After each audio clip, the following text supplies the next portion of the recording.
অমিত শাহ যখন প্রথম দফায় 110 আসনে জেতার ব্যাপারে আত্মবিশ্বাসী, তখন অভিষেক বন্দ্যোপাধ্যায়ও সেঞ্চুরি হাঁকানোর দাবি করেছেন। হাওড়া জগৎবল্লভপুরের সভা থেকে দাবি করেছেন, প্রথম দফাতেই সেঞ্চুরি পার করে দিয়েছে তৃণমূল। তার দাবি, বিজেপি শিবিরে ইতিমধ্যে আতঙ্ক বিরাজ করছে। তিনি জ্যোতিষী নন, তবে যখনই রাজনৈতিক ফলাফল নিয়ে ভবিষ্যৎবাণী করেছেন তা মিলেছে। নিজেই দাবি করেছেন 2021-2024-এ যা বলেছেন তাই হয়েছে, এবারও মিলবে। তৃণমূল কংগ্রেস সেঞ্চুরি পার করবে। এরপরেই অমিত শাহকে চ্যালেঞ্জ করে তৃণমূলের সাধারণ সম্পাদক বলেছেন, বাংলায় এসে উল্টো করে ঝুলিয়ে দেওয়ার হুমকি দিচ্ছেন। সৎ সাহস থাকলে 4 তারিখের পর বাংলায় থাকুন।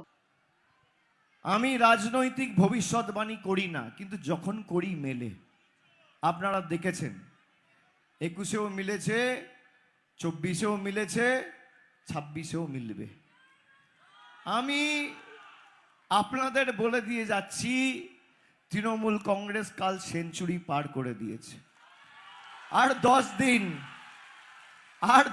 দিন মিলিয়ে নেবেন।